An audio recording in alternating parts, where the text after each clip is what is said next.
Have Alfred help me with this.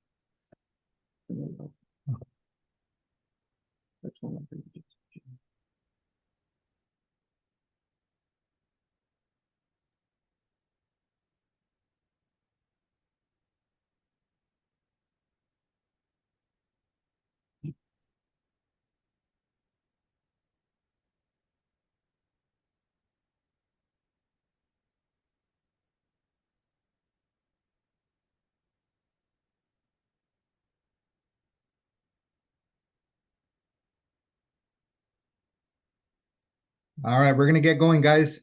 Today's topic was how the heck can you be a part-time real estate agent in a full-time world? Or how can you be successful doing real estate part-time, whether you have another job and you're working into it, or you just have other things like my wife does, where she is taking care of the household and the kids, and she still finds time to do real estate. I'm going to call her a part-time real estate agent technically, even though it's not necessarily part-time in my opinion, it's full-time. But I'm going to give you a little bit of insight on how that works and what you should be doing. So I'm going to jump right into it. I know there's a lot of real estate professionals that think that real estate can be a side thing or a part-time thing. And it technically can be. And I'm going to tell you how you can make it that way. But at the same time, I'm going to give you some key points that you need to be hitting every single day in order to make sure that you're successful in real estate, whether you're taking it as 150% full-time or a 50% part-time gig. I'm going to explain to you how those two things intertwine and what you should be doing on a daily basis in order to be successful with your real estate business. At the end of the day, you either quit your 9 to 5 or you want to quit your 9 to 5 to take control of your own time, right? A lot of us love real estate. We enjoy real estate because technically we're in control of our own time, or at least that's the theory that a lot of people put out there, that, oh, we're in control of our own time. We can work when we want. We can do all these different things. In reality, real estate is something you can control a little bit and segmentize or break up your day in a way that works with your schedule. I'm going to give you my wife's schedule, technically her schedule, because she not only runs a household, she also cooks, she also takes care of the kids, and she also has an ATM business.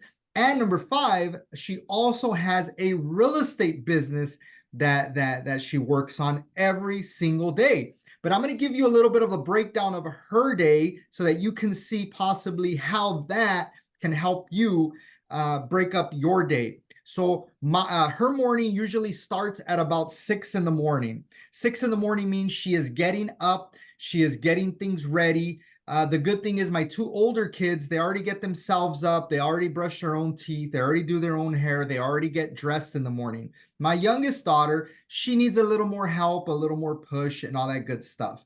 On my end, I help push the kids. Guys, get up, right? I had already worked for about an hour and a half in the morning by the time this is happening, but I'm pushing. Boys, you need to get up. Boys and girls, you need to get up. Hey guys, we need to do our routine. We need to get going. We need to have breakfast. You need to brush your teeth. You need to do those things. But she gets up, she gets ready, she's pushing the kids pretty much out the door, but then she drops off the kids.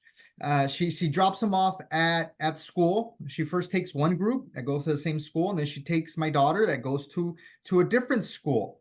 Once she's done with that, she finishes up, comes back home, finishes doing her things in order to get ready. She does a little bit of cleaning, a little bit of organization in the morning. As she turns on the radio, she listens to music to meditate. In my opinion, is what I tell her. That's her meditation. In the morning, she has a little coffee, a little bit of breakfast, a little something, and then she heads out for the day. Her first line of work that she does is her ATM business. She checks her machines, makes sure there's money in there, does all these different things, checks her reports or whatnot, and then she heads to the bank usually to make sure she has cash in hand in order to fill some of these machines and do some of this stuff. She does that for another couple hours in the morning and makes sure that that's taken care of. And then come about noon, she starts getting ready to either look at some real estate stuff, call some clients, do some things like that, think about dinner at home, think about what's needed at home, groceries, Costco, all that good stuff. She starts implementing that into her daily routine. She takes care of whatever she needs to do. She goes to Smart & Final, she goes to Costco, she goes to Albertsons, the supermarket, whatever it may be. Once she's done with that, it's 2:00. It's time to start picking kids up from school. Picks up my daughter. Once she picks up my daughter from school, she gets ready for the kids. Sometimes the boys need to get picked up from school, and sometimes they come home on the bus. But she has something ready for them after school, has a routine. She jumps right into her real estate practice for another couple of hours. And she starts doing some follow-ups. She starts setting appointments. She starts talking to agents. She starts looking at the MLS, starts doing all of that good stuff until the boys get home from school. They have some early dinner, late lunch, whatever you want to call it, have a snack or something. And then she waits home. She waits till I get home about 5 or 6 o'clock. We have dinner, we do our thing, we take the kids to practices, we do all of that good stuff. And then it's back to another hour or two of a little bit of conversating and working and enjoying our time, arguing about deals and what's good and what's not, and clients and issues and loans and things of that sort is what it is. And then on the weekends, this is a weekday. And then on the weekends, there's different things happening on the weekends. There's open houses happening on the weekends that she's attending, showing homes, talking to the lenders, doing the different things on the weekends. My point of telling you her daily routine is that, is she working in real estate part-time or full-time? How are you looking at your real estate business? And how can you make sure that even though you're working part-time, or we call it our part-time gig, or full-time, you're at least segmentizing your day in order to be effective. Part-time or full-time, in my opinion, is a figure of speech, is a falsity, whatever you want to look at it. You're in it to win it. That means that you're in it in order to work in your business every single day, organizing it, make sure you're closing transactions, whether it's buyers or sellers, and you're making money. Now, I just explained my wife's day. And one of the things that I wanted you guys to get out of it was that, is she working real estate part-time, or at the end of the day, at the end of the week, is she putting at least 40 hours into it? Because that's a full-time, right? And the reality is that she's putting 40 hours into her real estate business on any given week. So she's really not part-time. We're finding time to turn this business into full-time. So she's running 2 businesses, a household, managing the kids, managing expenses, paying bills, taking kids to practices along with me. Obviously, some of the stuff we're splitting and we're both doing, but she's managing all of that in any given 7-day period. And then Sunday comes along and we have church in the morning, then we have breakfast after church, and then we have an activity to do with the kids or somewhere to go hang out. And then we have either barbecue dinner back at home or something that we do. So our days are full.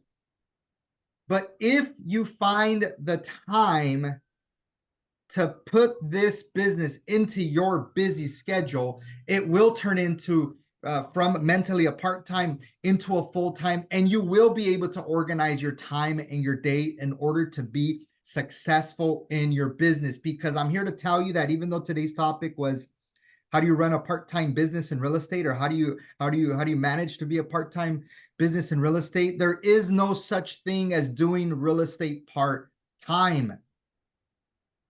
If you're doing real estate part-time because it's your side hustle, or because you have a day job, or whatever it may be, this needs to be worked into your schedule to also be a full-time gig in order for it to be successful for you.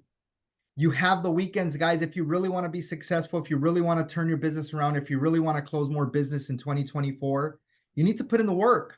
That's the reality. It's not going to happen by saying, oh, this is my part-time thing. It's okay if this, it's okay if that. Some of you guys have family and households that you're managing on a daily basis, like my wife, like myself. Some of you have 2 and 3 businesses that you're juggling.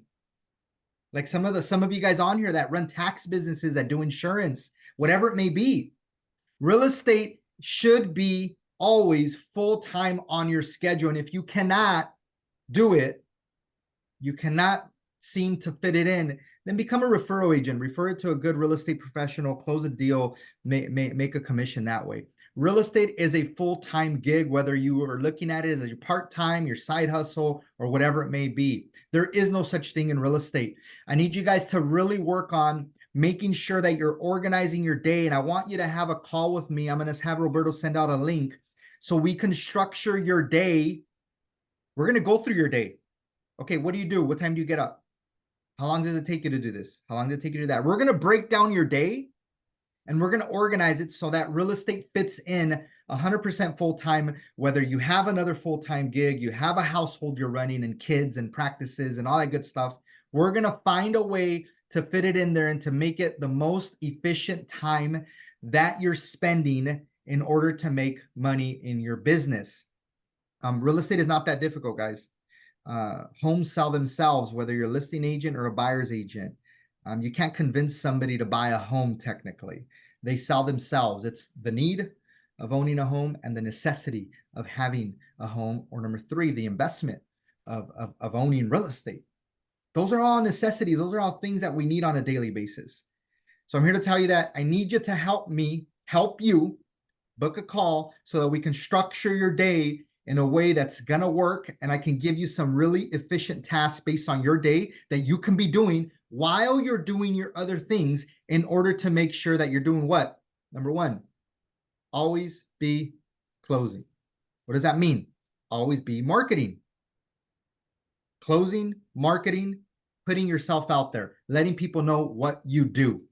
The rest of it is going to be something that anybody can help you with. The rest of it's going to be something that is going to happen naturally. The other big part right now with real estate, and I'm telling you because of my own experience the last several months, is that you have to be a gangster of a closer, of a real estate professional, even with other agents. I have to sell myself to these agents because they sometimes have 5 and 10 offers, and make sure that they know that I'm the best person to get into escrow with, the best agent to have on the other side, because my deal's gonna close. You may not know me, you may not like me, but my deal's gonna close and you're gonna make money, Mr. Real Estate Agent. I'm the best option for you.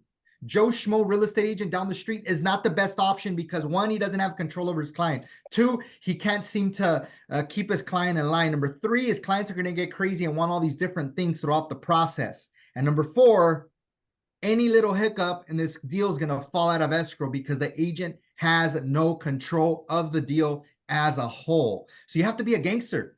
And what is that? What I mean by be a gangster? You have to be aggressive, vicious, let them know that, hey, I'm the best agent to be in escrow with. Whether it's on the listing side, the buying side, I'm the best. I'm going to help you do what? I'm going to help you, Mr. Real Estate Agent, make money. I'm going to help you on the other side close a transaction. You need me, because if you work with somebody else, it's not going to happen. You need me. So you really, really have to get good at making sure that you're selling yourself to these other real estate agents, because the reality is that today's day and age, most listings are getting several different offers.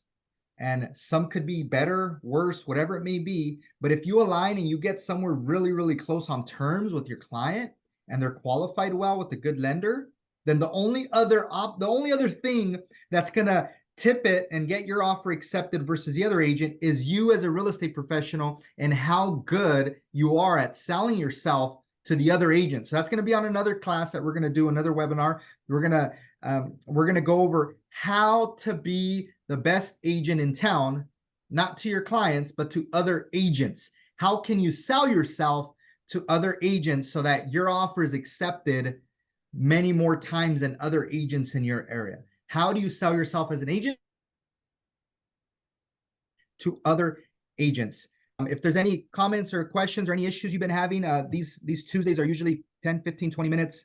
I'm already close to 20 minutes here, but I want to give you guys a quick situation that I had on a closing. It was a buyer just closed a few days ago, and it was something that I learned.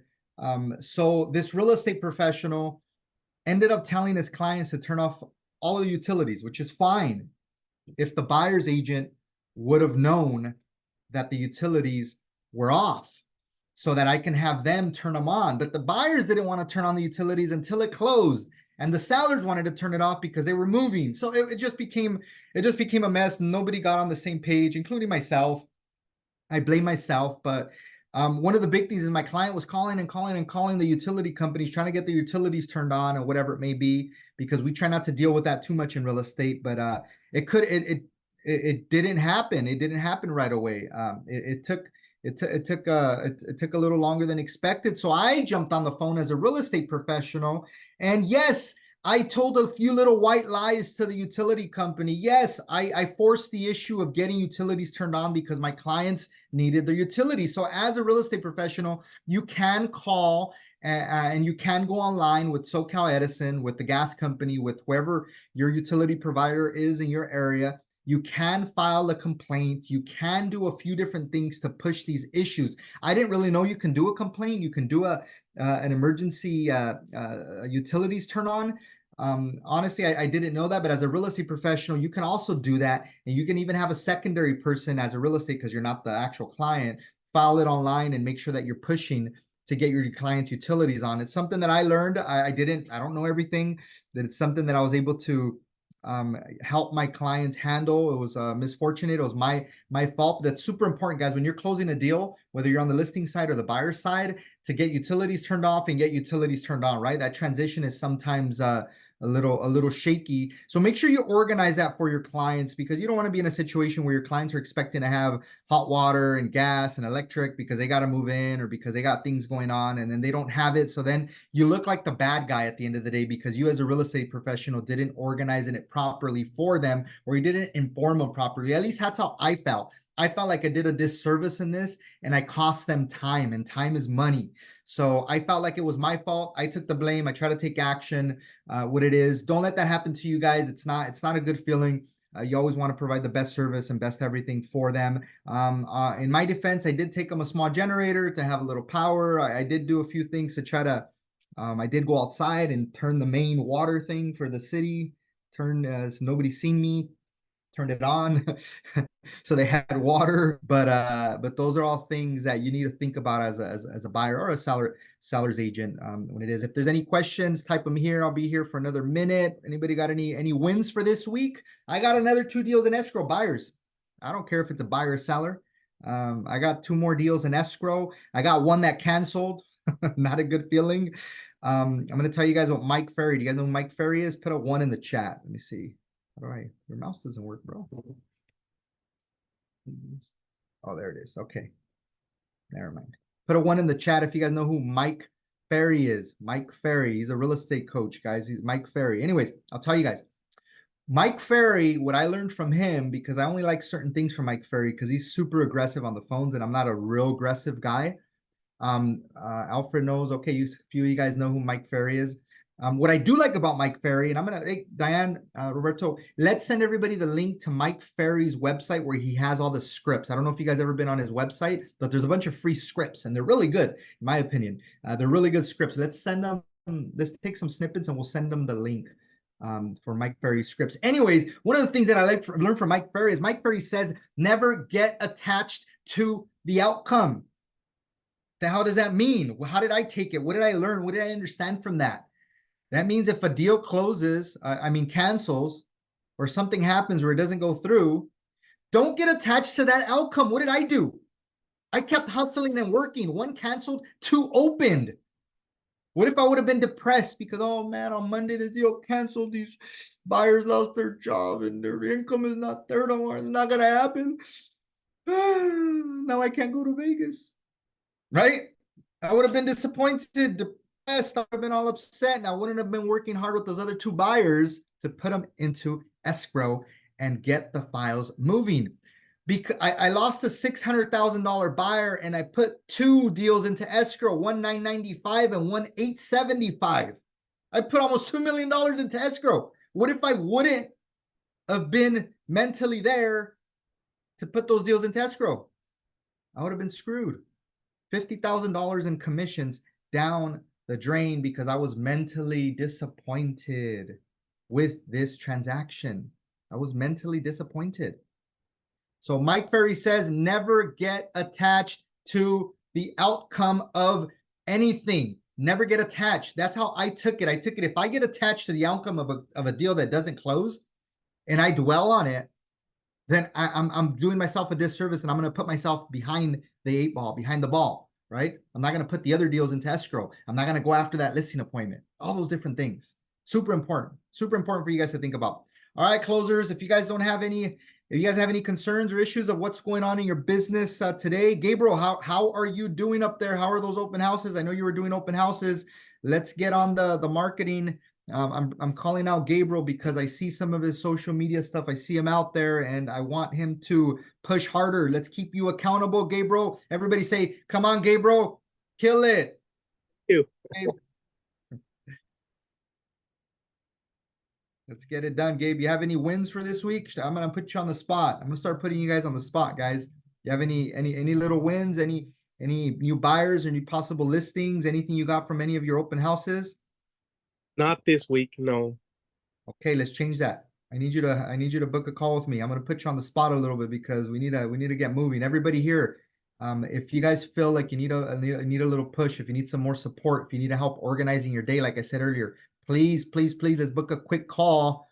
Diane's gonna put together a really good daily task, a chart that we're gonna fill out together and organize your day and give you some productive tasks that are gonna get you guys to close more transactions and do some stuff. All right, guys, thank you guys so much. I appreciate you. I'll see you guys on what's on Thursday? Diane, what's on Thursday? What are we doing Thursday?